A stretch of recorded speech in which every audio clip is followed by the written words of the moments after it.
sudah siap untuk memaparkan kepada teman-temannya mengenai hal ini. Saya tahu ini adalah jam ngantuk, ya, jam segini nih jam tidak nyaman. Tapi kita harus buat menjadi nyaman dan semenarik mungkin. Oleh karena itu saya berharap presentasi yang akan dilakukan oleh Ruth, Puspa, dan Amar ini menjadi menarik.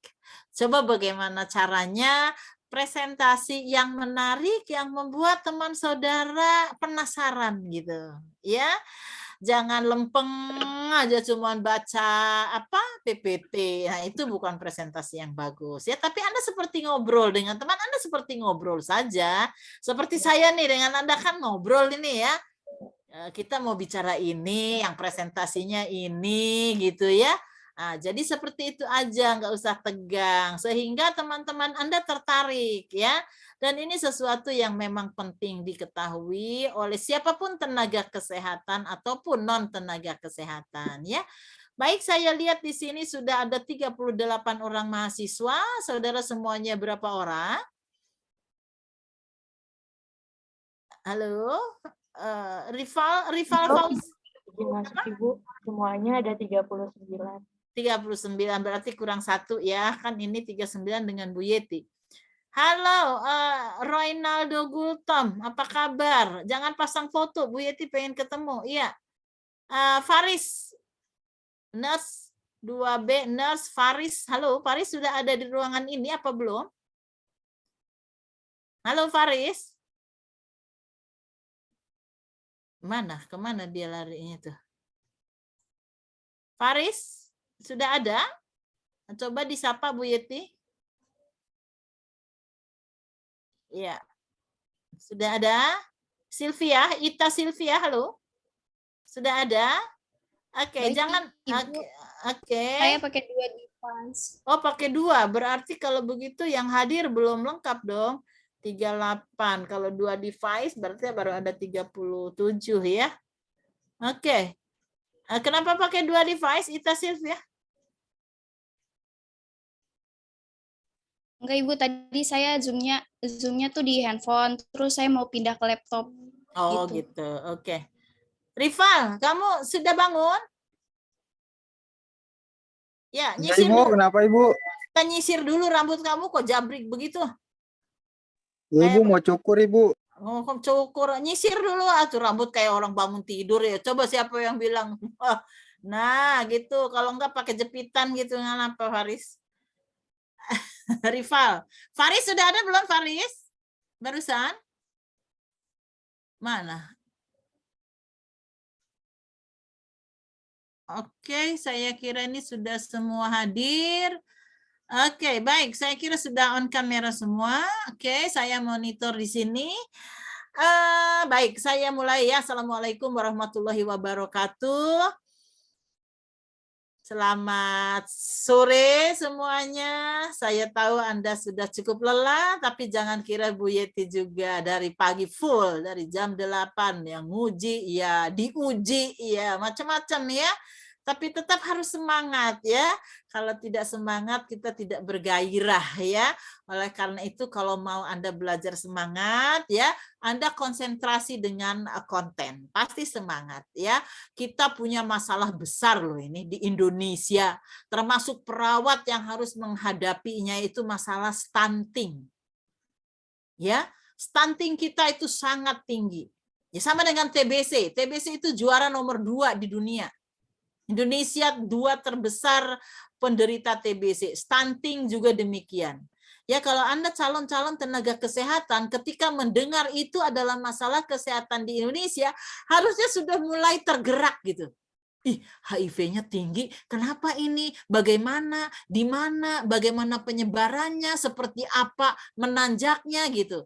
Kalau Anda belum ketika mendengar masalah terbesar di Indonesia adalah stunting, terus Anda masih biasa-biasa saja, belum akan jadi perawat, belum akan jadi tenaga kesehatan, masih jauh. Bisa jadi Anda tidak jadi tenaga kesehatan, ya. Kalau Anda sudah masuk ke dalam mahasiswa tenaga kesehatan, ketika mendengar bahwa Indonesia memiliki masalah besar yaitu stunting, harusnya sudah ada ketertarikan. Apa itu? Mengapa demikian? Di mana yang sekarang tinggi? Kalau dibanding di dunia seperti apa Indonesia ini, gitu ya? Nah, saya sih berharap demikian. Sedikit-sedikit Anda memiliki ketertarikan dengan permasalahan kesehatan di negara tercinta ini.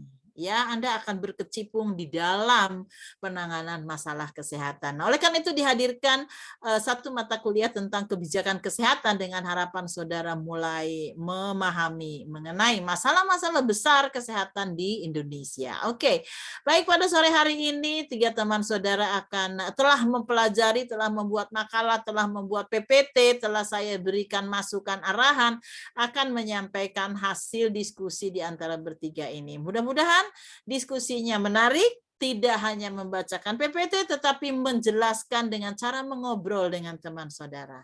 Ya, oke, saya serahkan waktunya kepada Ruth, Puspa, dan Amar. Ya, silahkan Anda kelola siapa moderatornya, siapa presentannya, dan kepada saudara-saudaranya yang lain mohon mencatat pertanyaan. Ya, nanti pertanyaan itu akan saya minta Anda bertanya dengan acak. Ya, nanti moderator tolong serahkan ke saya akan menunjuk siapapun di dalam Zoom ini yang harus bertanya. Ya, oke, karena ini kelihatannya cukup efektif apabila saya yang menunjuk dan saya tidak akan beritahu dari kelompok dari mana. Sesuka saya akan menunjuk siapa yang harus bertanya. Oke, baik, saya persilakan kepada moderatornya. Saya persilakan waktu, sekarang 3:17, kita akan bicara dalam waktu kurang lebih 100 menit. Saya persilahkan.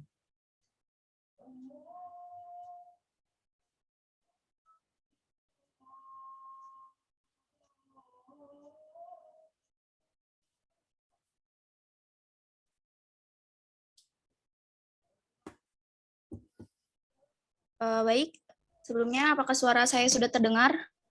Sudah terdengar. Anda siapa nih? Presentan Ita, atau Ibu. moderator? Oh, Ita, moderator. Saya moderator, Ibu. Oke, silahkan. Maaf, Ibu, tadi sinyalnya kurang bagus. Oke. Iya. Assalamualaikum warahmatullahi wabarakatuh. Selamat sore. Waalaikumsalam Salam sejahtera bagi kita warahmatullahi semua. wabarakatuh. Yang terhormat, yang terhormat Ibu Yeti Resnayati selaku dosen pengajar kita pada hari ini, dan yang saya banggakan teman-teman sekalian, alhamdulillah kita masih diberikan kesempatan untuk bertemu pada sore hari ini. Sekarang akan presentasi dari kelompok 9 dengan judul Kebijakan Kesehatan Program Pemerintah dalam Pembinaan Gizi Masyarakat Stunting. Sebelumnya perkenalkan, saya Ita Silvia selaku moderator untuk kelompok 9. Adapun anggota kelompok 9 yang akan melakukan presentasi atas nama Amar Gifari Ramadan, kemudian Kotrunada Puspa Anindya, Ruth Silitonga. Kepada anggota kelompok 9 yang akan melakukan presentasi, dipersilahkan. Ya, izin sebelumnya mohon maaf saya off cam karena sinyal di rumah saya masih kurang stabil. Izin ya, di sini saya mau menjelaskan mengenai dari definisi program. Mungkin awal mulanya saya bakal menjelaskan mengenai apa sih stunting itu. Stunting ini adalah kondisi gagal tumbuh pada anak berusia di bawah 5 tahun atau biasa disebutnya ialah balita yang disebabkan oleh kekurangan gizi kronis dan infeksi berulang terutama pada periode 1000 hari pertama kehidupan atau biasa disebut HPK, yaitu masa hidup dari janin hingga usia 23 bulan. Nah, strategi nasional percepatan pencegahan anak kerdil atau stunting ini ialah program yang dibuat oleh pemerintah sebagai bentuk pencegahan stunting dari berbagai penyebab langsung dan tidak langsung yang memerlukan kerjasama dan koordinasi lintas sektor di seluruh pemerintah, swasta, dan masyarakat. Untuk Stranas ini memaparkan 5 pilar pencegahan stunting yang merujuk pada keputusan Wakil Presiden pada Rapat Menteri tentang Stunting pada 9 Agustus tahun 2017. Nanti akan saya jelaskan lebih lanjut. Next. Oke, di sini ada regulasi program yaitu kerangka hukum yang mendasari program Stranas Stunting ini. Yang pertama ini ada Undang-Undang Nomor 36 Tahun 2009. Untuk Undang-Undang Nomor 36 Tahun 2009 ini yaitu mengatur penyelenggaraan upaya perbaikan gizi masyarakat meliputi arah, tujuan, dan strategi perbaikan gizi masyarakat. Di Indonesia ini ada 4 strategi perbaikan gizi masyarakat. Yang pertama, perbaikan pola konsumsi makanan yang sesuai dengan gizi seimbang. Kedua, perbaikan perilaku sadar gizi, aktivitas fisik, dan kesehatan. Ketiga, peningkatan akses dan mutu pelayanan gizi yang sesuai dengan kemajuan ilmu dan teknologi. Dan yang keempat ini, peningkatan sistem kewaspadaan pangan dan gizi. Lalu untuk regulasi program yang kedua ini ada Undang-Undang Nomor 18 Tahun 2012, yaitu mengenai disebutkan bahwa status gizi masyarakat merupakan salah satu pertimbangan dalam pembangunan pangan dan mewajibkan pemerintah pusat dan pemerintah daerah menyusun rencana aksi pangan dan gizi. Dan yang ketiga ini, Indonesia itu bergabung dalam gerakan Global Scaling Up Nutrition Movement pada tahun 2011. Next. Oke, selanjutnya ini ada Peraturan Presiden Nomor 42 Tahun 2013, yaitu mengenai Gerakan Nasional Percepatan Perbaikan Gizi atau disebut GERNAS PPG. Dan yang terakhir ini ada pencegahan stunting tercakup dalam RPJMN tahun 2015 hingga tahun 2019. RPJMN ini yaitu Rancangan Pembangunan Jangka Menengah Nasional. Next.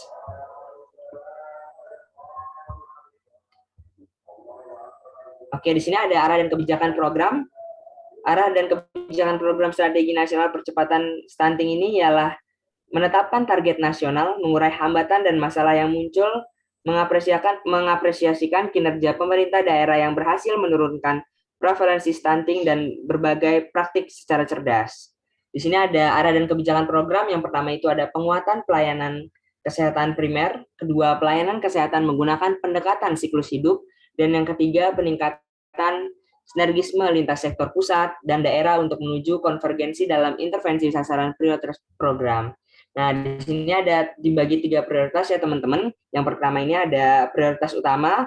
Prioritas utama ini yaitu ibu hamil dan anak-anak usia 0 sampai 2 tahun atau 1000 hari pertama kehidupan. Dan yang kedua ini intervensi prioritas, yaitu intervensi gizi spesifik dan gizi sensitif.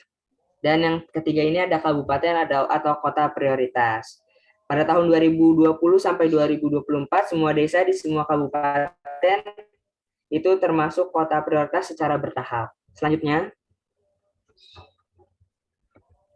Oke, selanjutnya ini yaitu ada strategi yang tadi sudah saya jelaskan ya. Strategi ini dibagi 5 pilar, teman-teman. Yang pertama ini ada komitmen dan visi kepemimpinan strategis, yaitu tujuan pilar yang pertama ini kepemimpinan presiden dan wakil presiden itu untuk pencegahan stunting, tersosialisasikan kepemimpinan pemerintah untuk mencegah stunting dengan menciptakan lingkungan kebijakan yang mendukung berbasis pencapaian hasil. Jadi nanti pemerintah desa menciptakan lingkungan kebijakan yang mendukung di tingkat desa dan swasta memastikan secara aktif pencegahan stunting di kalangan masyarakat. Lalu di yang kedua ini ada kampanye nasional dan komunikasi perubahan perilaku strategi. Yaitu untuk pencapaian pilar yang kedua ini adalah kampanye perubahan perilaku, komunikasi antar pribadi, advokasi berkelanjutan, dan pengembangan kapasitas pengelolaan program. Dan untuk pilar yang ketiga yaitu konvergensi program pusat, daerah, dan desa. Yaitu tujuan pilar yang ini memperkuat konvergensi dalam perencanaan dan penganggaran program, memperbaiki pengelolaan layanan program, dan memperkuat koordinasi antar lintas sektor. Jadi ada koordinasi ya antara pusat, daerah, dan juga desa. Lalu yang keempat ini ada ketahanan pangan dan gizi. Ketahanan pangan dan gizi yaitu pilar yang keempat. Penyediaan pangan bergizi, perluasan program bantuan sosial, dan bantuan pangan yang bergizi untuk keluarga. Dan yang kelima ada pemantauan dan evaluasi untuk mencapai tujuan. Tujuan dari strategi pilar yang terakhir ini yaitu cara peningkatan sistem pendataan yang dapat memantau secara akurat di tingkat nasional maupun di tingkat kabupaten atau kota. Next.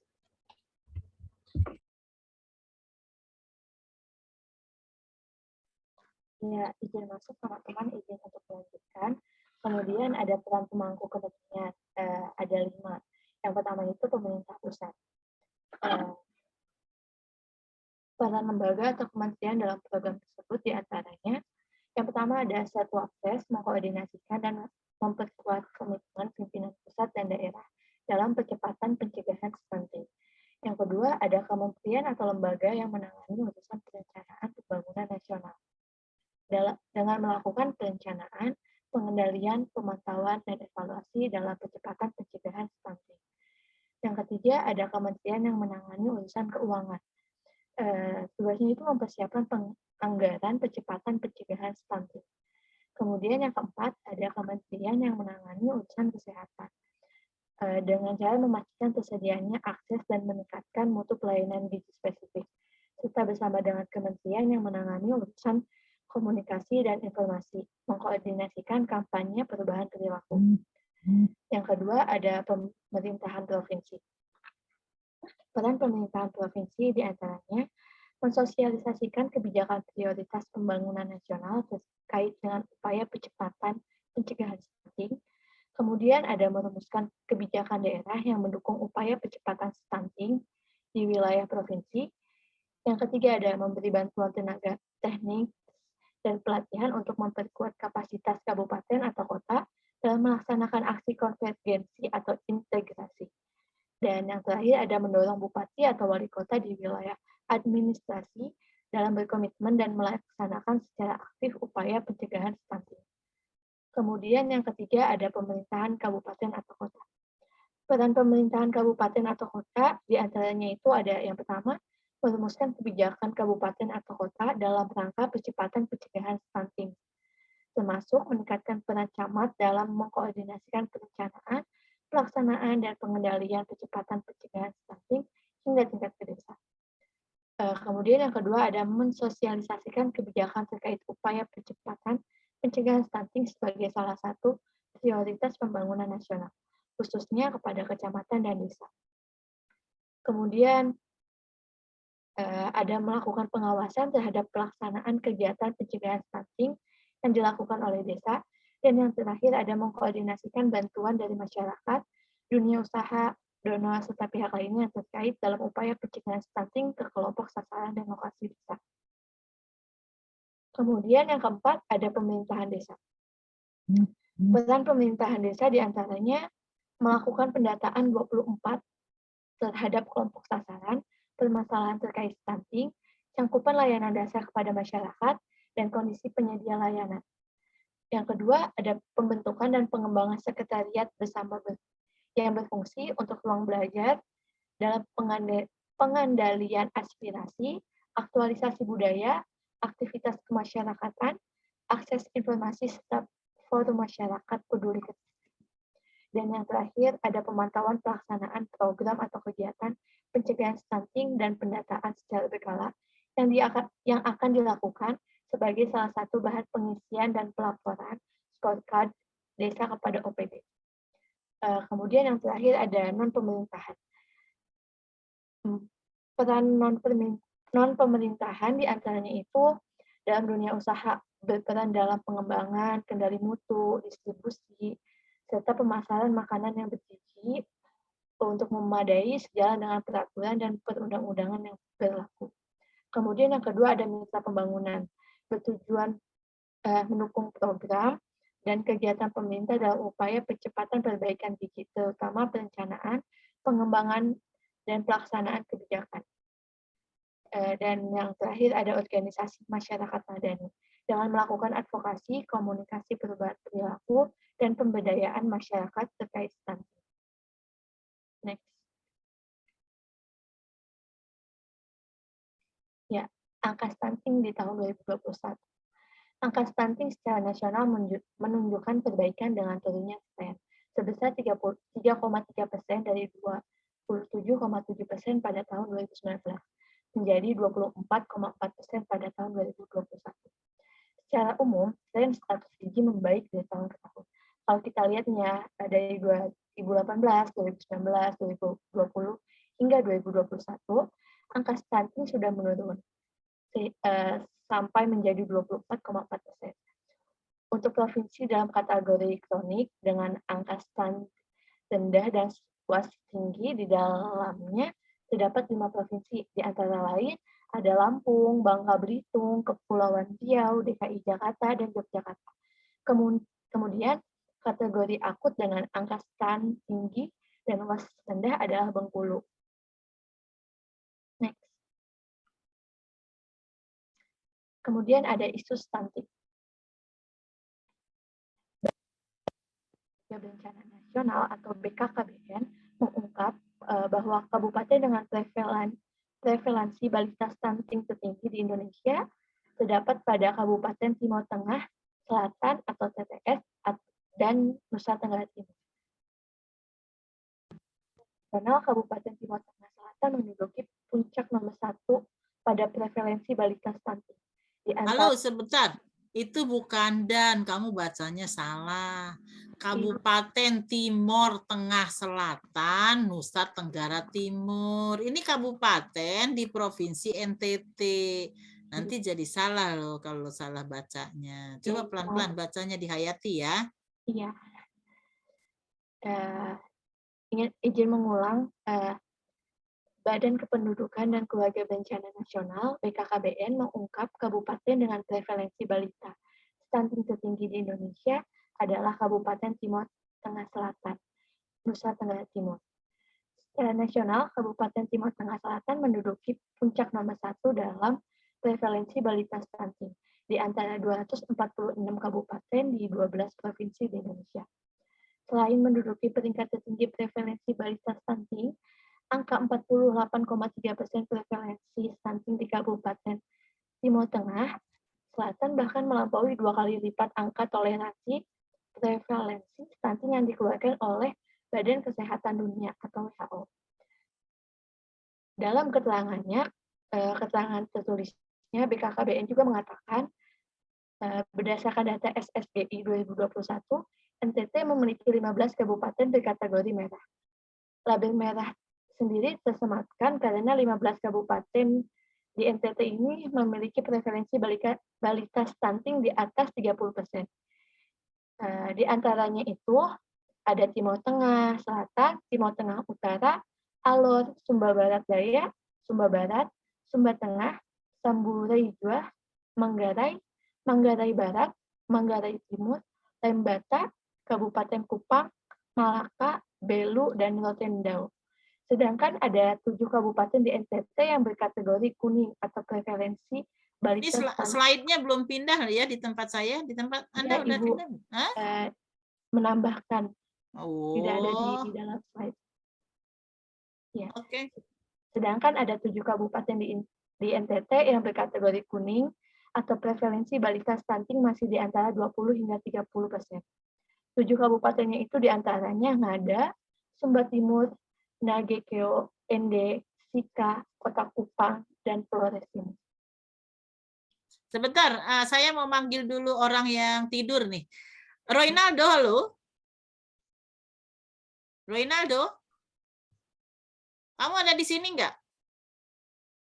Sudah saya panggil di chat juga tidak muncul. Ini cuma nongkrong aja HP-nya di sini. Roynaldo, halo? Dengar Bu Yeti tidak? Ya Ibu, izin saya lagi di kamar mandi Ibu. Nah, dari tadi dipanggil. Saya nggak mau. Kamu buka kamera sekarang juga. Coba lihat kamar mandi kamu seperti apa. Kok begitu cara kuliah ya? Nggak boleh begitu. Saya sudah bilang, kalau dari kamar mandi dari tadi itu jam berapa saya coba panggil kamu? Dari mulai masuk, selalu saya harus panggil. Ya, maaf. Kalau Anda memang tidak mau kuliah, sudah berhenti. Nggak usah kuliah di sini.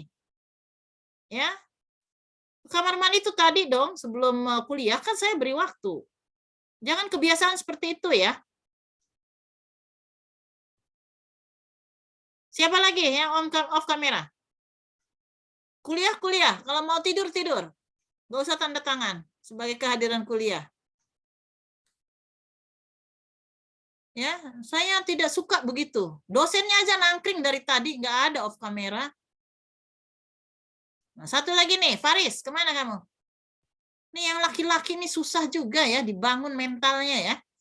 Jangan dikira Bu Yeti tidak kontrol loh, walaupun ini hanya kelihatan slide, saya naikin ke atas ke bawah ya. Saya ingin tahu seberapa kepatuhan mahasiswa terhadap proses perkuliahan. Dan main-main dengan saya, oke. Silakan lanjut. Ya baik Ibu, izin melanjutkan ya. Next.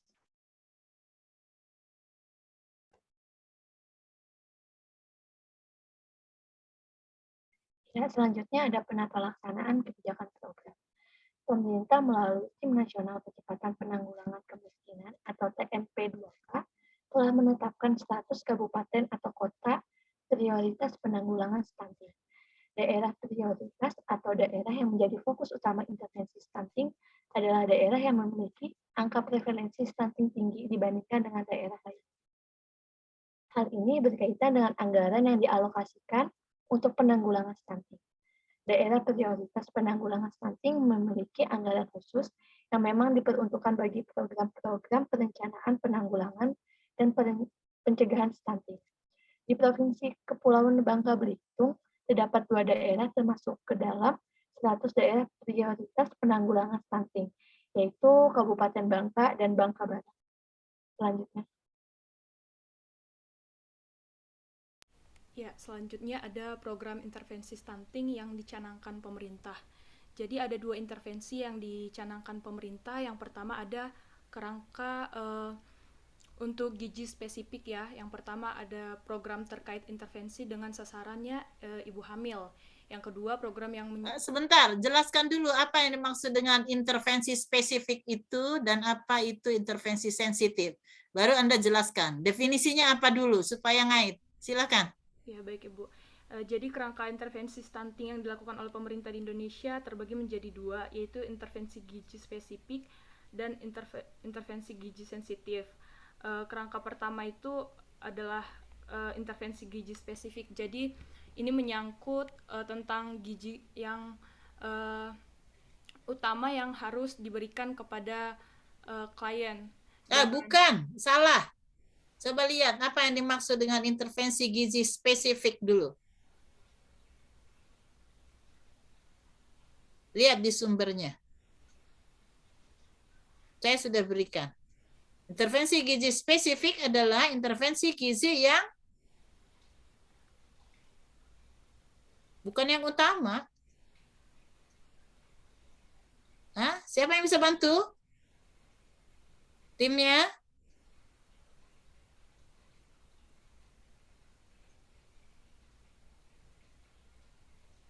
Ini slide-nya yang spesifik mana? Ini Anda mengemukakan slide yang intervensi gizi sensitif. Mana yang spesifiknya? Yang spesifiknya ada di poin nomor 1 sampai nomor 3, Ibu. Nah, tapi definisinya nggak ada. Itu kan sasaran intervensi gizi spesifik. Yang saya ingin saudara memberitahu ke teman-teman apa sih yang dimaksud dengan intervensi gizi spesifik dan apa intervensi gizi sensitif. Itu dulu supaya clear. Ya, baik Ibu. Jadi gizi spesifik adalah intervensi yang berhubungan dengan peningkatan gizi dan kesehatan. Sementara intervensi gizi sensitif adalah pendukung untuk penurunan kecepatan stunting seperti... Maaf, Ruth izin memotong, suaranya kecil. Oh iya, apakah sudah terdengar?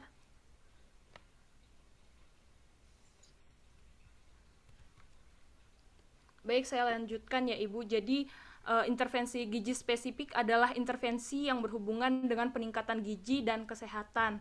Sementara intervensi gizi sensitif adalah intervensi yang mendukung untuk penurunan kecepatan stunting. Itu kamu dapat dari mana? Sorry, dari mana itu istilah itu? Referensinya? Ini dari Google, Ibu. Dari Google? Iya. Dari yang kemarin saya berikan, Anda enggak baca? Sekilas saya baca, Ibu, tapi lagi di scroll. Itu ada di 27.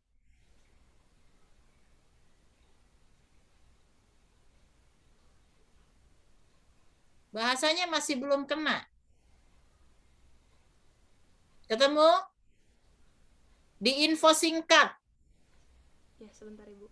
Bagian 27, samping kiri yang ke 27 ada di sebelah kanan. Jadi kalau mau bicara apa-apa, pastikan dulu paham apa itu, baru dibahas. Ya, baik Ibu. Saya lanjutkan ya Ibu. Ketemu? Iya, ketemu Ibu. Silakan. Upaya penurunan stunting dilakukan melalui 2 intervensi, yaitu intervensi spesifik yang mengatasi penyebab langsung dan intervensi sensitif untuk mengatasi penyebab tidak langsung. Nah, itu baru betul ya. Jadi intervensi terhadap stunting itu ada yang langsung kepada permasalahan stuntingnya, ada yang tidak langsung. Yang tadi kamu katakan pendukung. Ya? Jelas ya? Ya, Ibu. Oke, lanjut. Jadi program spesifik yang langsung meliputi yang pertama ada program terkait intervensi dengan sasaran ibu hamil. Yang kedua ada program yang menyasar ibu menyusui dan anak usia 0 sampai 6 bulan. Yang ketiga ada program intervensi yang ditujukan dengan sasaran ibu menyusui dan anak usia 7 sampai 23 bulan. Oke, saya cut dulu. Apakah setiap item 1, 2, 3 ini Anda uraikan? Apa yang dimaksud dengan intervensi terhadap ibu hamil ngapain? Kepada anak ngapain? Ada? Dijelaskan? Ini kan hanya menyebutkan sasaran ya dalam slide Anda. Iya, Ibu. Ya, uraiannya ada tidak? Ada, Ibu, ada. Ada. Oke, kalau ada silahkan. Tapi harusnya nyambung dari sini, karena ini Anda langsungnya nyambung ke intervensi gizi sensitif. Mana uraian yang intervensi gizi spesifik untuk setiap item 1, 2, dan 3. Nah, itu dulu. Jangan ke sensitif dulu, tuntaskan spesifik dulu. Silakan, lanjut. Spesifiknya program mana? Terkait dengan sasaran ibu hamil yang dilakukan melalui beberapa program kegiatan berikut. Yang pertama ada pemberian makanan tambahan pada ibu hamil. Nah, itu penting itu untuk saudara. Tolong itu jelaskan secara rinci dan pelan-pelan. Oke, silakan. Ya, baik, Ibu. Dan dengar semuanya ya. Jadi program terkait intervensi dengan sasaran ibu hamil yang dilakukan melalui beberapa program. Yang pertama ada pemberian makanan tambahan pada ibu hamil untuk mengatasi kekurangan energi dan protein. Yang kedua ada program untuk mengatasi kekurangan zat besi dan asam folat. Yang ketiga program untuk mengatasi kekurangan iodium. Yang keempat ada pemberian obat cacing untuk menanggulangi kecacingan pada ibu hamil. Dan yang kelima yang terakhir ada program untuk melindungi ibu hamil dari malaria. Program yang menyasar ibu menyusui dan anak usia 0 sampai 6 bulan itu termasuk diantaranya mendorong IMD atau inisiasi menyusui dini melalui pemberian ASI jolong atau kolostrum dan memastikan edukasi kepada ibu untuk terus memberikan ASI eksklusif kepada anak atau balitanya.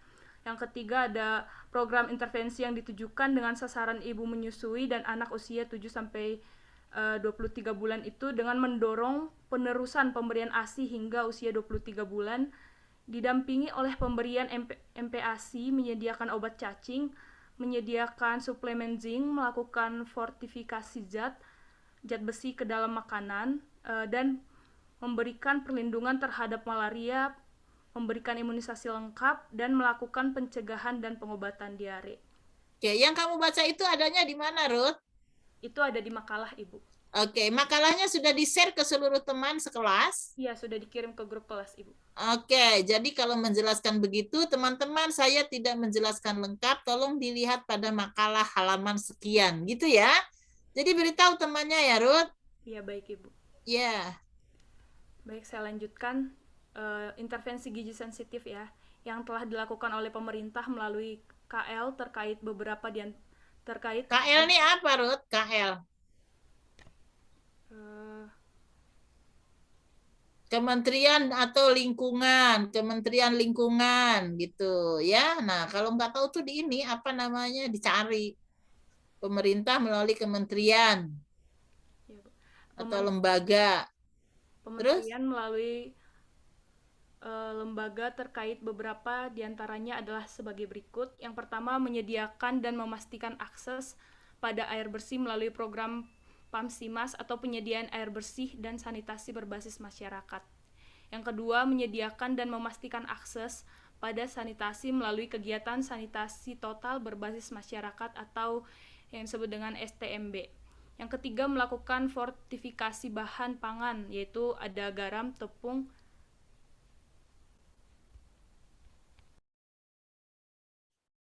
Halo, Ruth? Bentar ya Ibu, ini ada kendala share screen-nya. Oke. Khadijah Kamila, jangan off kameranya.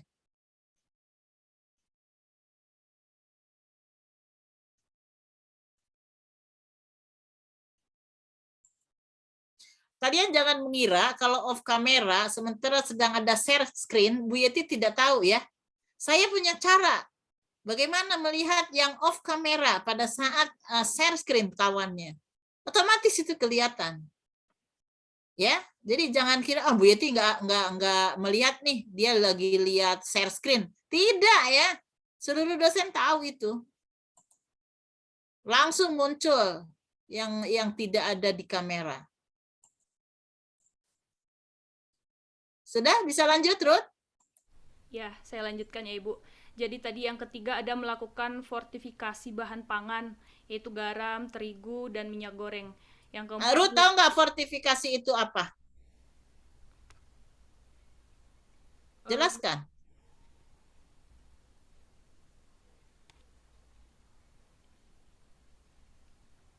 Baik Ibu, jadi fortifikasi adalah penganyaan zat gizi penting terhadap produk makanan. Pengayaan ya, bukan pengajaan. Pengayaan. Jadi garam misalnya dikasih yodium itu difortifikasi. Jelas? Iya Ibu. Ya, dikasih vitamin. Ya, setiap makanan tuh antara lain ada pada garam, pada terigu, pada minyak goreng. Bisa ditambahkan zat-zat yang sangat penting untuk pertumbuhan. Itu namanya fortifikasi. Tolong dicatat yang hal-hal seperti itu. Itu istilah kecil tapi penting loh. Kalau Anda membaca tidak mengerti artinya kan bingung. Diapain tuh garam sama terigu kalau difortifikasi? Itu kan istilah dalam gizi. Ya, oke lanjut. Saya pasti nanya. Kalau kira-kira Anda tidak paham, saya akan tanyakan. Baik, Lanjut, silakan. Yang keempat, menyediakan akses kepada layanan kesehatan dan keluarga berencana atau KB. Yang kelima, menyediakan jaminan kesehatan nasional atau JKN. Bisa di next slide. Ya, ada faktor yang mempengaruhi stunting. Yang pertama ada pola asuh.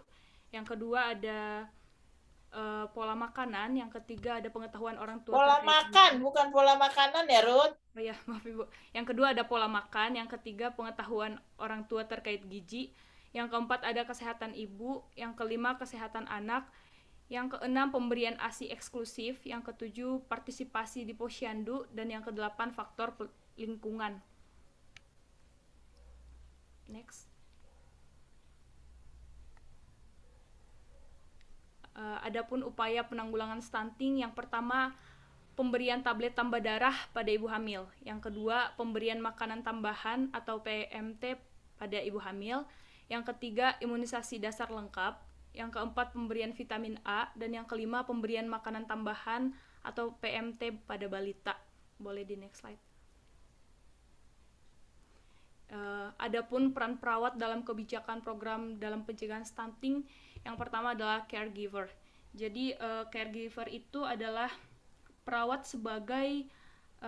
perawat untuk memberikan pelayanan dilakukan dengan memenuhi asah, asih, dan asuh kepada kliennya.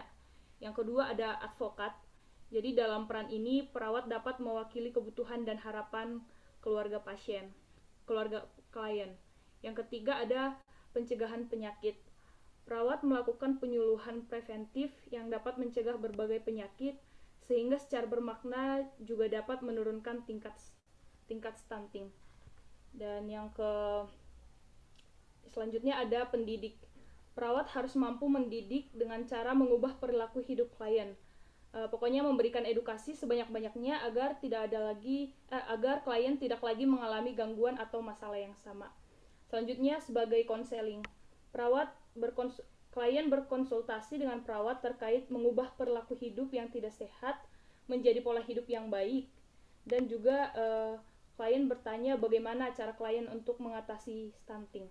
Selanjutnya peran perawat sebagai kolaborasi.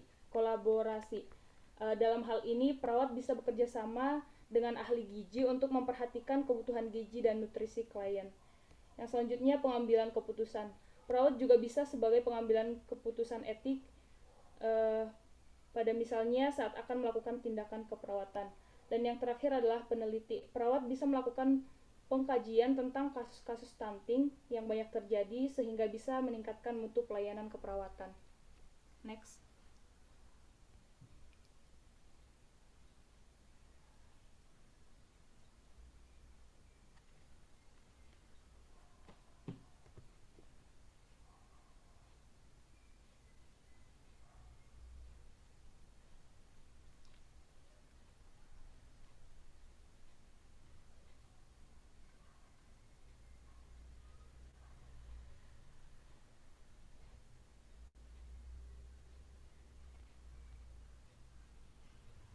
Halo? Ya, mungkin sekian dari kelompok 9. Kelompok serahkan kepada moderator. Oke, baik. Terima kasih kepada kelompok 9 yang sudah menyampaikan materi yang luar biasa ini. Kemudian saya akan masuk ke sesi tanya jawab. Semoga teman-teman masih pada semangat ya. Untuk teman-teman yang ingin bertanya kepada kelompok 9, dipersilakan untuk raise terlebih dahulu.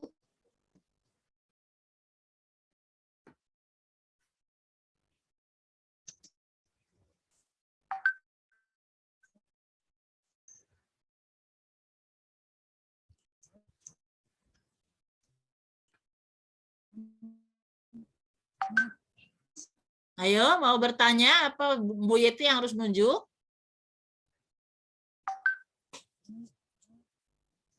Yang teman-teman yang ingin bertanya dipersilahkan.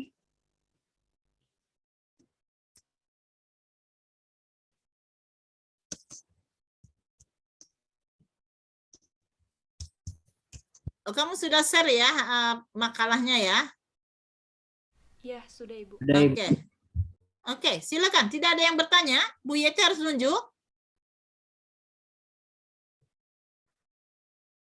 Oke, saya hitung sampai 5. Kalau tidak ada, saya yang akan menunjuk siapa yang harus bertanya. Oke, 1, 2, 3, 4, 5. Tidak ada yang bertanya. Oke, saya lihat slide 1 Izin dulu. masuk, Ibu. Nah, siapa yang mau tanya? Ya, Ibu. Perkenalkan saya Erika Oktaviani dari kelas 2 Banners dari kelompok. Silakan. Ya. Saya ingin bertanya kepada kelompok bagaimana sih cara mengatasi stunting ini di daerah terpencil? Terima kasih. Oke, baik. Terima kasih, Erika. Selanjutnya, mungkin pertanyaannya ditampung terlebih dahulu karena baru ada 1. Buat teman-teman yang ingin bertanya kembali, dipersilahkan.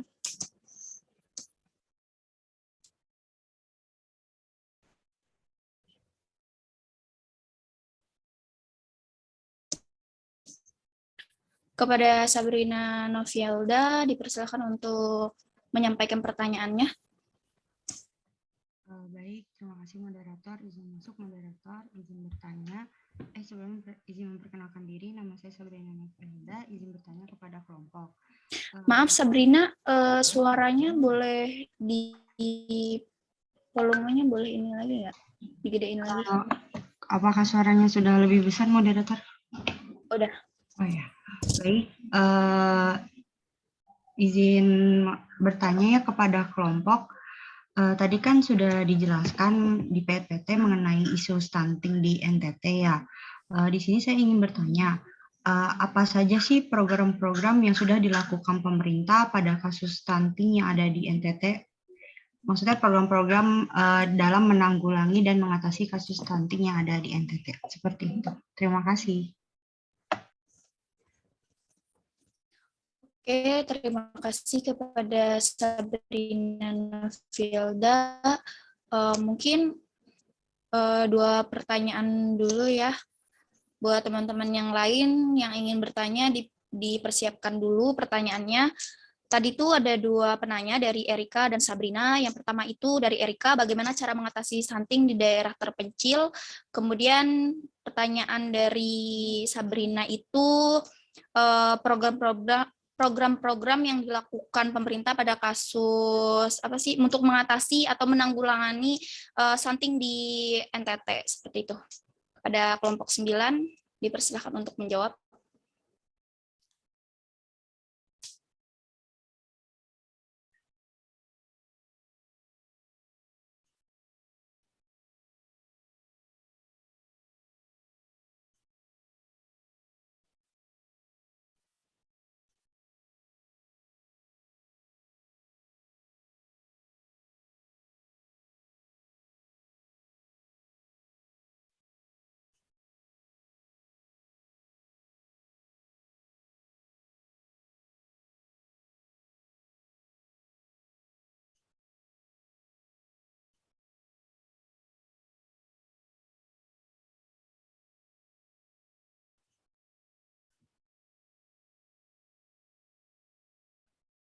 Anggota kelompok 9, apakah sudah bisa menjawab pertanyaan dari dua penanya tadi?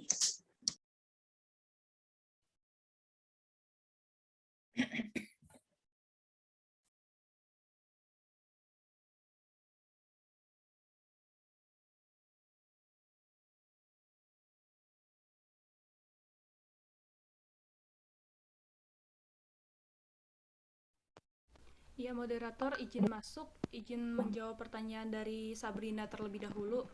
Kurang lebih tadi pertanyaannya program-program yang dilakukan pemerintah untuk menanggulangi kasus stunting di NTT. Jadi menurut Maaf Ruth, volumenya boleh diiniin lagi nggak? Volumenya kurang jelas suaranya. Apakah sudah terdengar jelas, Ita? Nah, udah lumayan. Ya, saya ingin menjawab pertanyaan dari Sabrina terlebih dahulu. Jadi, menurut dari sumber yang kelompok sudah baca di internet bahwa program pemerintah dalam penanganan kasus stunting di NTT adalah pemerintah melakukan intervensi penanganan melalui Badan Kependudukan dan Keluarga Berencana Nasional atau BKKN BN. Permasalahan sanitasi, imunisasi, dan pemenuhan sumber air adalah masalah yang utama mengapa stunting mengakar di NTT. Sehingga untuk penanganan stunting, pemerintah perlu memfokuskan di bidang sanitasi, imunisasi dasar, keluarga berencana, dan pemenuhan air layak. Selain itu, permasalahan stunting ini juga kan erat kaitannya dengan permasalahan di ranah keluarga. Karena itu, edukasi dan sosialisasi kepada keluarga terkait gizi anak juga penting dilakukan oleh pemerintah. Untuk mencapai hasil yang lebih maksimal, pemerintah melibatkan tokoh-tokoh masyarakat seperti contohnya tokoh adat maupun tokoh agama untuk ikut melakukan sosialisasi untuk mengedukasi masyarakat di NTT. Kurang lebih jawabannya seperti itu. Apakah boleh diterima oleh Sabrina?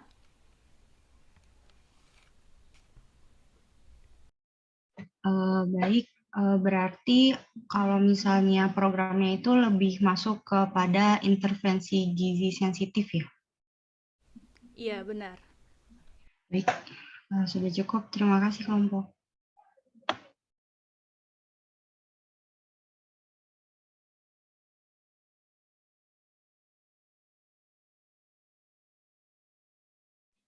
Ya, izin Mas.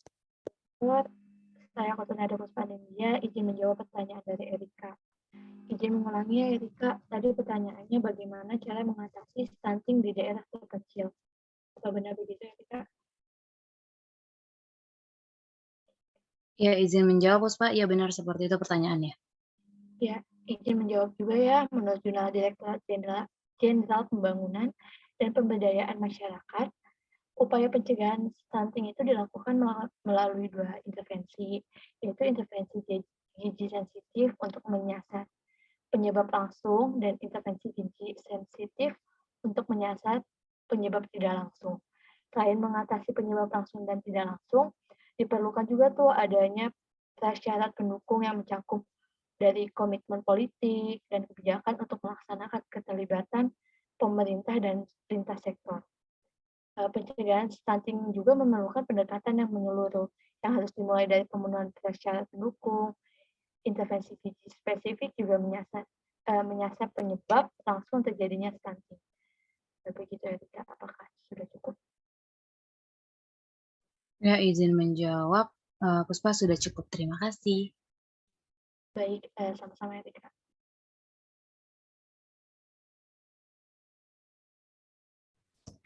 Baik, terima kasih. Dua pertanyaan sudah terjawab oleh anggota kelompok 9. Selanjutnya, buat teman-teman yang masih mempunyai pertanyaan, ditanyakan saja. Silahkan raise hand.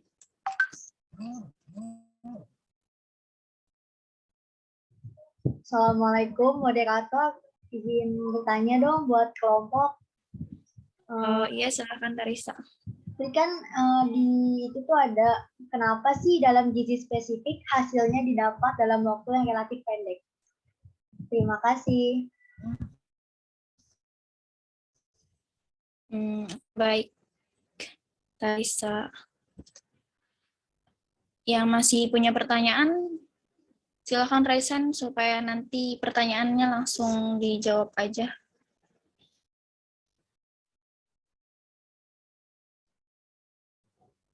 Kepada Atika Sarmanda, dipersilahkan. Baik, izin moderator, apa suara saya terdengar? Terdengar, Atika. Baik, saya Atika Sarmanda Aulia. Ingin menanyakan, tadi kan kelompok udah menyajikan kayak tentang angka stunting di Indonesia itu ya. Angka stuntingnya mengalami penurunan, tapi masih tinggi gitu. Terus itu kenapa sih faktor-faktor kayak faktor-faktor apa gitu yang jadi penghambat menurunkan angka stunting ini? Terima kasih.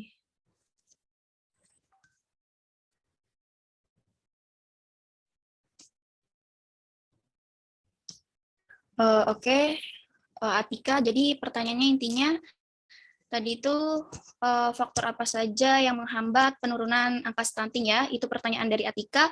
Terus tadi pertanyaan dari Tarisa itu mengapa dalam gizi spesifik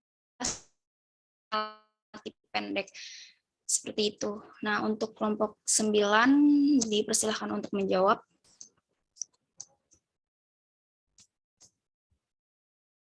Ya, izin moderator. Sebelumnya, apakah suara saya terdengar dengan jelas? Terdengar, Amar. Oke, izin jawab ya moderator. Mungkin kalau misalkan nanti di tengah-tengah saya putus-putus, bisa diberhentikan terlebih dahulu. Saya izin menjawab pertanyaan dari Tarisa. Tadi pertanyaannya itu kurang lebih hasilnya ini didapat dalam waktu yang relatif pendek, seperti itu ya. Izin menjawab ya Tarisa, karena kita balik lagi nih melihat sasaran dari intervensi gizi spesifik ini, yaitu intervensi ini ditujukan kepada anak dalam 1000 hari pertama kehidupan atau biasa disebut HPK. Nah, tadi juga sudah dijelaskan ya di makalah kita juga sudah ada, tadi juga sudah dijelaskan oleh Ruth, kegiatan yang dilakukan untuk melaksanakan intervensi gizi spesifik ini dibagi jadi 3, yaitu intervensi gizi spesifik dengan sasaran ibu hamil, intervensi gizi spesifik dengan sasaran ibu menyusui dan anak usia 0 sampai 6 bulan, dan yang ketiga ini intervensi gizi spesifik dengan sasaran ibu menyusui dan anak usia 7 sampai 23 bulan. Jadi jawabannya kenapa gizi spesifik ini hasilnya didapat dalam waktu yang relatif pendek ya, karena sasarannya itu yaitu kepada anak dalam 1000 hari pertama kehidupan. Apakah terjawab, Tarisa? Iya, terjawab, Pak Mak. Berarti itu pendek karena untuk anak-anak itu ya, Mak, ya? Iya, betul. Ya, terima kasih, Ahmad. Ya, izin masuk. Saya Kotona Puspanjaya, izin menjawab pertanyaan dari Atika.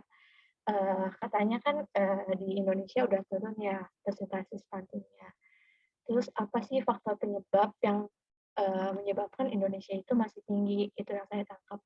Apa benar begitu, Atika? Iya, benar, Puspa. Izin menjawab ya, Atika. Banget yang Tika tanyain tadi, Indonesia itu udah turun. Dari tahun 2018 sampai 2021 aja udah turun sebesar 3,3%. Faktor yang mempengaruhinya itu kenapa sih stunting di Indonesia masih tinggi? Karena ada masalah akses terhadap masalah gizi, pola asuh yang kurang optimal, kurangnya akses terhadap layanan kesehatan, praktik hygiene atau masalah kesehatan yang mempengaruhi akses ke air bersih dan sanitasi. Contohnya kan di daerah terpencil itu kan layanan kesehatannya itu kan masih kurang ya. Jadi itu yang faktor menyebabkan masih tinggi, terutama di daerah NTT gitu. Apakah cukup, Atika? Mungkin saya ingin menambahi jawaban dari Puspa. Jadi faktor-faktor penghambat penurunan angka stunting yang pertama adalah masih banyak masyarakat yang mempercayai jika stunting itu adalah penyakit keturunan gitu ya. Padahal faktanya genetika merupakan faktor determinan kesehatan yang nilainya paling kecil jika kita membandingkan hal tersebut ke hal-hal lain seperti perilaku hidup sehat. Jadi karena masyarakat mempercayai bahwa stunting itu adalah keturunan, sehingga mereka kurang menjaga kebersihan lingkungan dan kurang menjaga kesehatan kayak gitu. Yang kedua ada karena hanya pemerintah yang mengurusi pencegahan stunting. Padahal kan pemerintah sudah melakukan banyak program, namun sayangnya orang tua yang bersikap apatis masih banyak ditemui. Mereka hanya mempercayakan penanganan tersebut kepada pemerintah saja. Seharusnya dari mereka sendiri harus dapat menjaga diri dan menjaga gizi sang buah hatinya. Dan yang ketiga ada kurangnya memperhatikan asupan penuh gizi untuk anak-anak. Faktor utama anak mengalami stunting adalah karena kurang gizi yang diperoleh, baik dalam masa kandungan hingga setelah mereka lahir. Banyak juga yang beranggapan bahwa makanan yang penuh gizi adalah makanan yang mahal, padahal hal tersebut kuranglah tepat. Mungkin itu saja tambahannya, apakah boleh diterima oleh Atika? Iya, baik, sudah cukup terjawab. Terima kasih kelompok.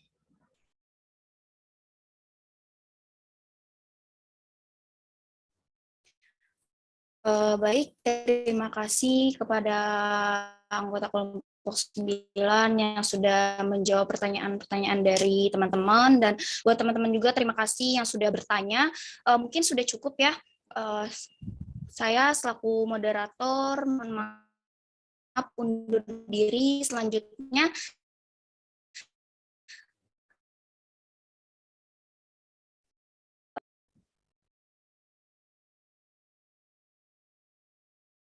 Halo, suara saya terdengar?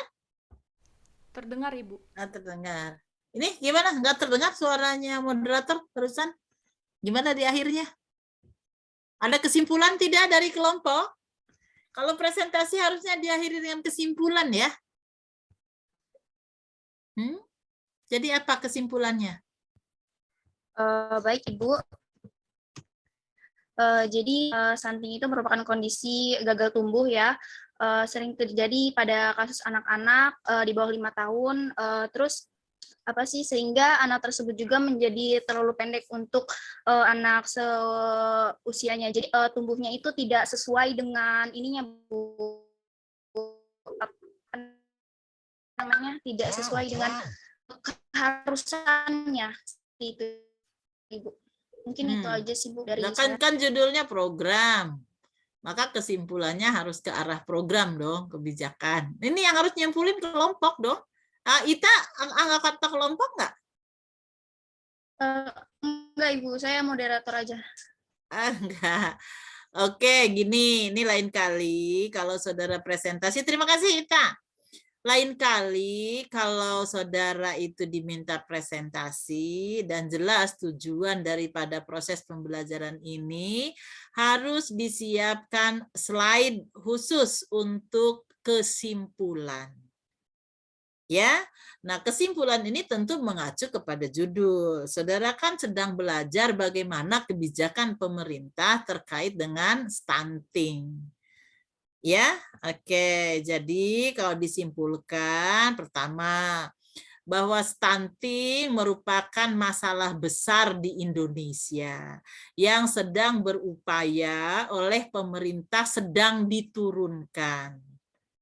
Ya, kronologis penurunan itu dimulai tahun 2013, dari mulai 37% terus turun sampai dengan pada tahun 2021 yang dirilis pada Januari 2022 ya, akhir 2021 penurunan stunting terjadi cukup baik sampai hari ini angka stunting di Indonesia 24,4% dari jumlah balita di seluruh Indonesia. Ya, dicatat itu. 24,4% terjadi pada sejumlah balita di seluruh Indonesia. Ya, angka batas toleransi kejadian stunting dunia yang ditetapkan oleh WHO adalah kurang dari 20%. Ya, artinya WHO mengatakan kalau di sebuah negara masih ada angka stunting kurang dari 20%, itu masih oke, kata WHO. Segitunya ya, masih boleh ada orang dengan gizi kurang sehingga tumbuhnya tidak sesuai dengan yang seharusnya. Indonesia punya target berapa di tahun 2024? Halo kelompok, ada ketemu angka? Berapa Indonesia punya target menurunkan angka stunting pada tahun 2024? Selesai pemerintahan Jokowi? Berapa angkanya yang dikejar? Berapa persen? Halo? Nggak ketemu?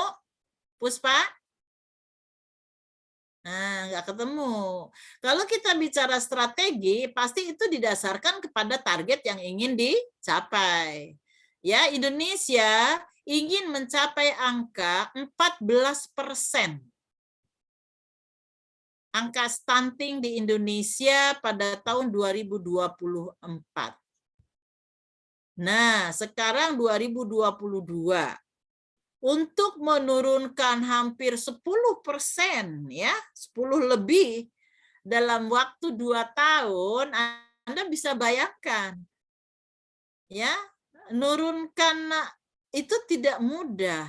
Jadi pemerintahan Bapak Jokowi itu membuat kebijakan-kebijakan yang begitu memakan uang, dana, itu untuk mengejar itu. Jadi program pemerintah dikembangkan itu sesuai dengan target yang diinginkan. Bahwa pada tahun 2024 hanya 14% dari populasi balita yang boleh stunting. Ya, oke. Nah, kemudian pemerintah melihat penurunan stunting ini bukan hanya sekedar masalah gizi dan hanya tenaga kesehatan yang harus menanganinya. Itu seluruh sektor harus bergerak. Ya, tadi Anda lihat ada intervensi spesifik, nah itu pasti tenaga kesehatan lah. Ada intervensi sensitif. Jadi stunting ini akan dikeroyok untuk diturunkan. Ya, dilihat dari aspek intervensi spesifik, kelompok ada kekurangan satu sasaran. Saya tidak melihat tadi Anda menyebutkan bahwa salah satu intervensinya sasarannya adalah remaja. Ya, ibu hamil itu harus dipersiapkannya sejak remaja. Ya, remaja wanita terutama tentu. Ya, HB-nya harus bagus, gizinya harus bagus. Ya, kemudian karena dia menstruasi setiap bulan, maka kadar hemoglobinnya harus bagus. Nah, ini tentu saja berhubungan dengan asupan gizi. Ya, jadi tolong dicatat bahwa remaja termasuk salah satu sasaran ya untuk menurunkan kejadian stunting di Indonesia. Selain tadi ibu hamil, ibu menyusui, balita, ada remajanya loh yang menjadi sasaran. Tolong itu ditambahkan. Ya. Jadi pemerintah ini sekarang sedang mengejar target agar terjadi penurunan stunting di tahun 2024 mencapai 14% saja yang mengalami stunting. Nah, saya sekarang tanya, pemerintah kenapa sih begitu gelisah gitu memikirkan stunting? Memang stunting ini dampaknya apa terhadap kehidupan seseorang ketika dia stunting? Ada yang tahu nggak? Kalau anak ini stunting, terus kenapa? Izin menjawab, Bu. Silakan. Resiko Siapa nih? Siapa nih? Ruth ya? Iya, Ibu. Oke, silakan. Jadi resiko stunting itu pada anak-anak lebih tinggi mengidap penyakit degeneratif seperti kanker, diabetes, dan obesitas, Ibu.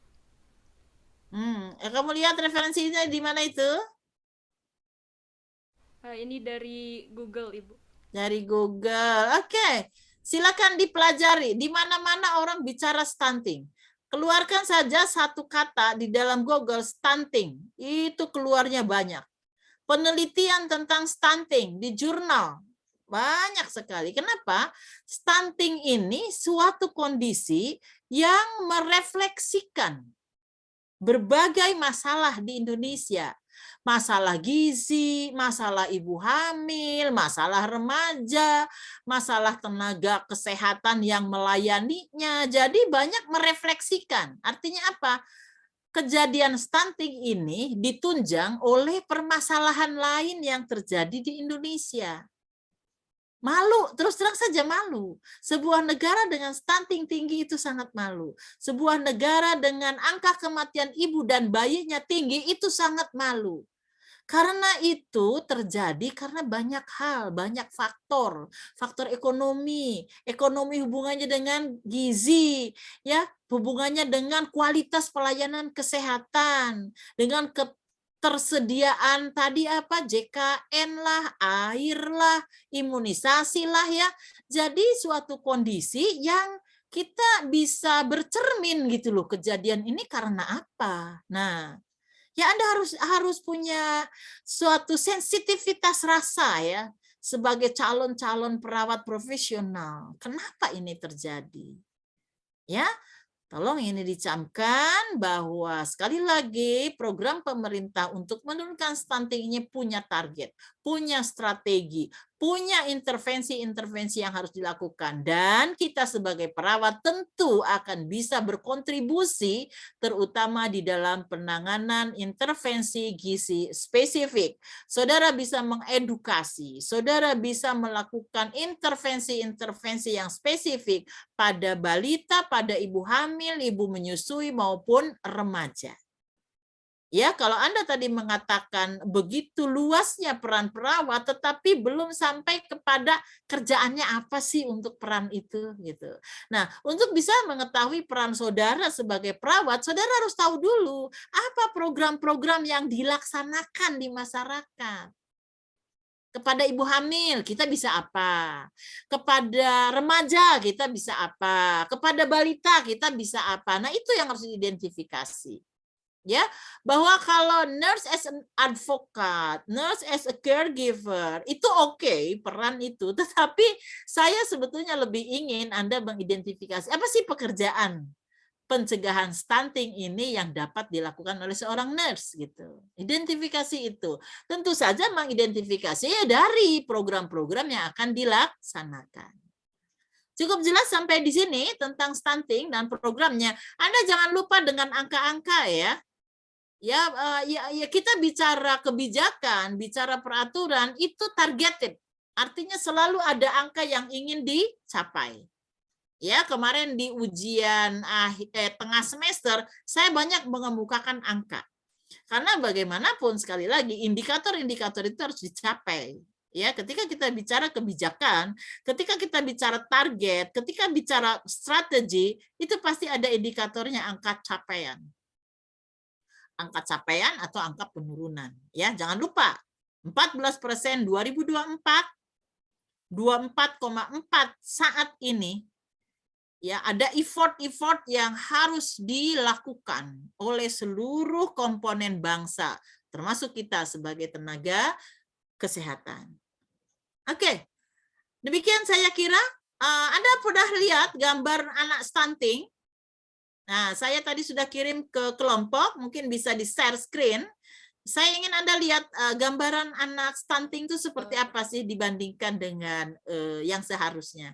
Silakan kelompok untuk akhir dari pertemuan sore hari ini saya ingin Anda menayangkan foto yang saya kirimkan tadi. Bisa? Baik, Ibu, izin share screen. Silakan.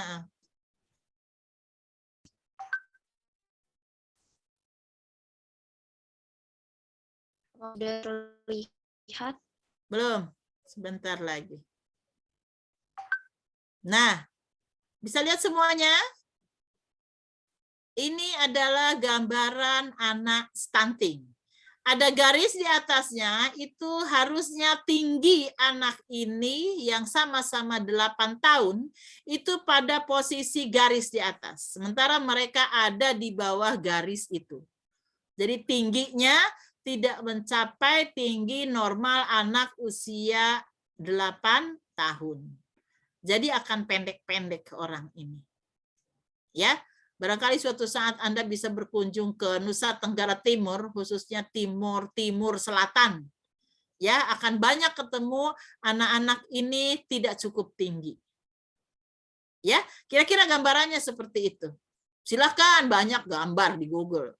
Anda klik aja gambar anak stunting, banyak keluar di situ. Ini salah satunya aja yang saya ambil, kebetulan yang ada pembandingnya ya.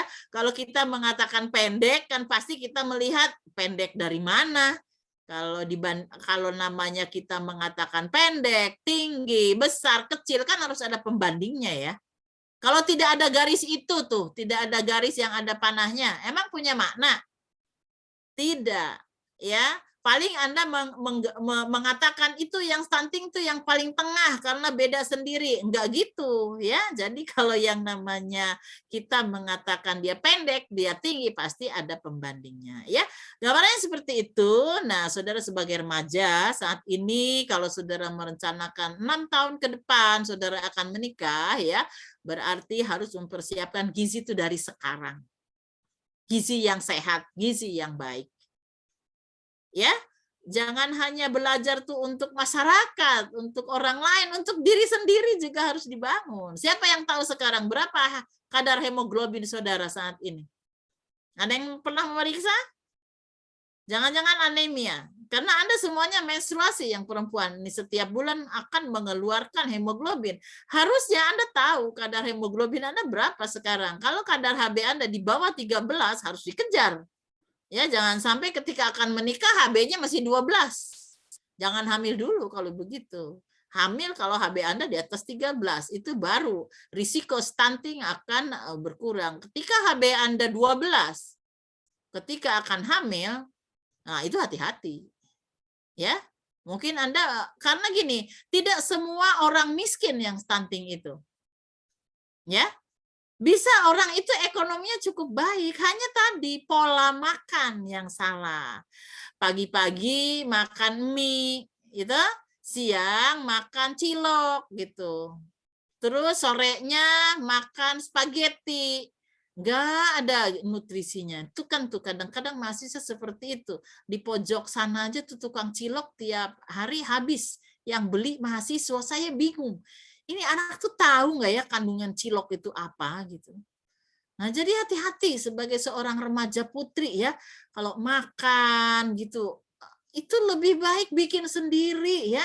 Bikin sayur, sup yang ada ikannya. Janganlah makan cilok.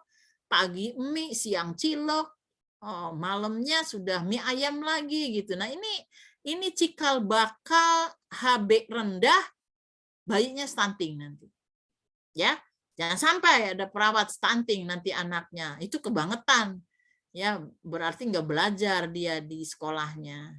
Ya, ini saya pesan sama remaja putri, saudara saat ini pada posisi remaja menjelang dewasa, juga persiapkan diri Anda untuk terhindar dari kondisi di mana saudara tidak sehat. Ya, baik, stop share-nya, stop share screen, silakan.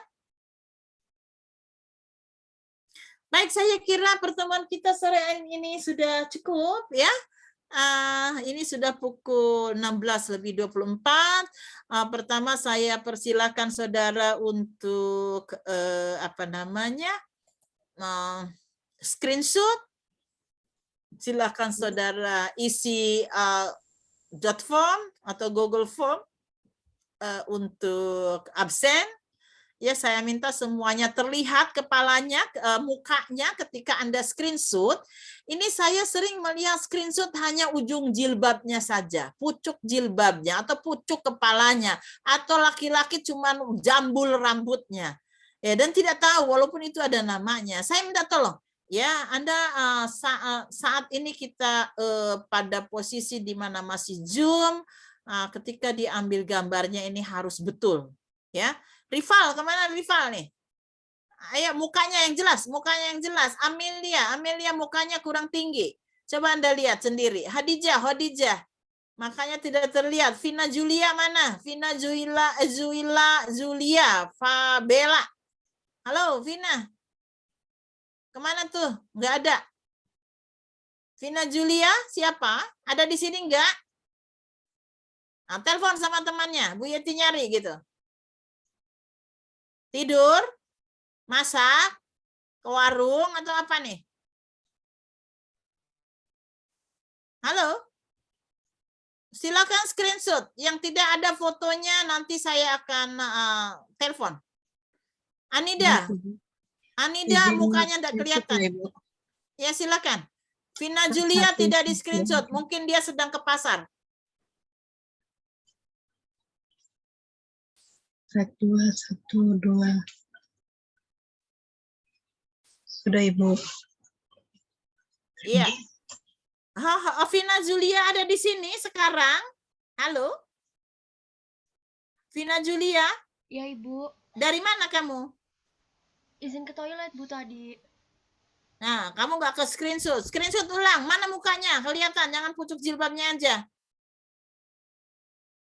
Heran saya dalam 2 jam ke toiletnya 2-3 kali gitu.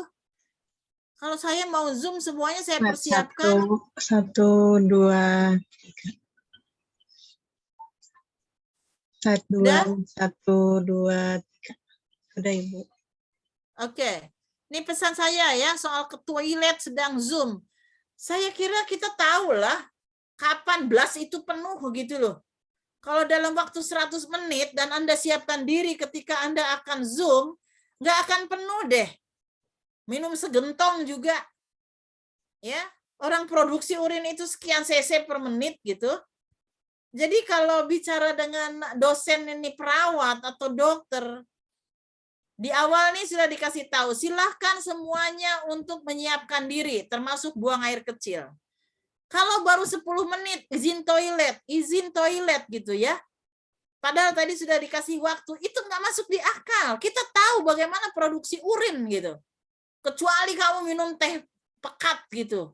Mungkin dalam tiap 15 menit Anda ke toilet gitu ya. Oke, jadi jangan bohongin deh, jangan ngakalin dosen. Ya, apalagi dosen kayak saya. Ya, 38 tahun mengajar, melihat wajah mahasiswa seperti ini, nggak usah saudara senyum, nggak usah saya melototin gitu, selintas saja tahu siapa kamu, sedang apa kamu, konsentrasi atau tidak gitu ya. Gitu. Jadi lihat-lihatlah dosennya. Kalau berhadapan dengan saya, pakai unjung mata saja saya sudah tahu siapa mahasiswa ini dan bagaimana. Apalagi berhadapan nanti kalau di kampus. Ya, dosen-dosen berpengalaman, macam Bu Prayetni. Ngedip aja dia tahu siapa mahasiswanya ini. Ya. 38 tahun mengajar itu cukup untuk bisa memahami siapa Anda. Ya, jadi jangan berbohong. Ya, jujur itu lebih baik. Perawat berbohong lebih baik jangan jadi perawat karena mati pasiennya nanti ya. Oke, jujur itu nomor 1. Baik, itu nasihat saya di akhir. Sehingga saya berharap terus ada perbaikan ketika kita harus ketemu di Zoom, ada etika di dalam Zoom meeting. Oke, saya kira cukup.